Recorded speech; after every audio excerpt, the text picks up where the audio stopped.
ఒక గొప్ప రాజధాని కట్టాలా, దాని ద్వారా అది ఒక సెల్ఫ్ సస్టైన్డ్ ప్రాజెక్ట్ అని నిరంతరం ముఖ్యమంత్రి గారు చెప్తున్నారు.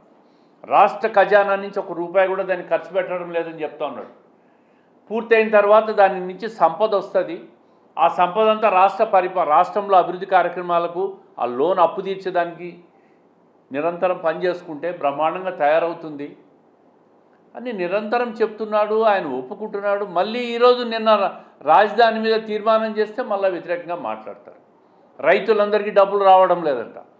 ఏ రైతైనా ఎక్కడైనా వచ్చి జగన్మోహన్ రెడ్డి గారికో వాళ్ళ ఎంపీలకో కంప్లైంట్ చేశారా మాకు డబ్బులు ఇప్పి అని.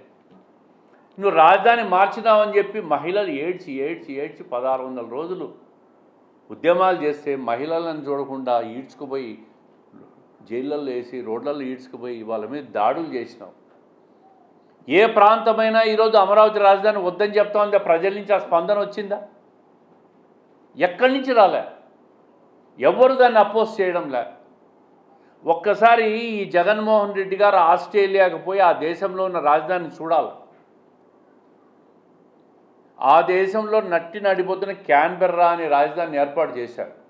అది సెంటర్లో ప్రజలకు ఎప్పుడైతే వాళ్ళకి స్వాతంత్రం వచ్చిందో బ్రిటిష్ పరిపాలన నుంచి ఆ రోజు ఎక్కడ రాజధాని పెట్టాలంటే అందరూ మాట్లాడుకొని సెంటర్లో పెట్టారు ప్రజా రాజధాని అని. ఈయన మాత్రం మావిగన్ అంటాడు. మళ్ళా ఆ పేరు ఎందుకు? ఆ పేరులో మళ్ళీ ఆయన పేరు జోడించుకోవాలి. గన్ను అంటే తుపాకులు తీసుకొని పేల్చేయాలని అందరినీ అమరావతిలో ఉండేవాళ్ళను. ఇచ్చాపురం నుంచి ఇడపలపాయ వరకు పెట్టుకుంటే పోలే. ఏం మాట్లాడుతున్నాడు? మళ్ళీ నాకు అధికారం వస్తే సవరణ చేస్తా, నాకు ప్రజలు ఓట్లు వేస్తే మళ్ళీ మార్పులు చేస్తానని బెదిరిస్తూ ఉన్నాడు. అంటే ఆయన ఉద్దేశం రాజధాని అమరావతి, ఆయనకు ఆ పేరు అది అభివృద్ధి కావడం ఆయన ససేమిరా ఇష్టం లేదు. ఎందుకు? చంద్రబాబు నాయుడు గారికి పేరు వస్తుంది, ఒక బ్రాండ్ ఇమేజ్ వస్తుంది. అది రాకూడదు, దాన్ని నాశనం చేయాలి, దాన్ని చంపేయాలి.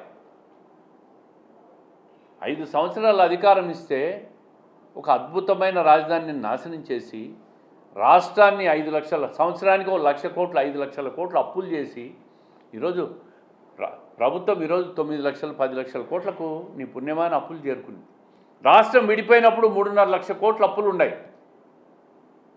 చంద్రబాబు నాయుడు గారు అధికారంలోకి వచ్చినప్పుడు కేవలం 1.5 లక్ష 1,20,000 అప్పులైనాయి. ఈయన వచ్చినాక దాన్ని 10 లక్షలు తీసుకుపోయినాడు. అభివృద్ధి ఇష్టం లేదు, సంక్షేమం ఇష్టం లేదు, రాజధాని నిర్మాణం ఇష్టం లేదు.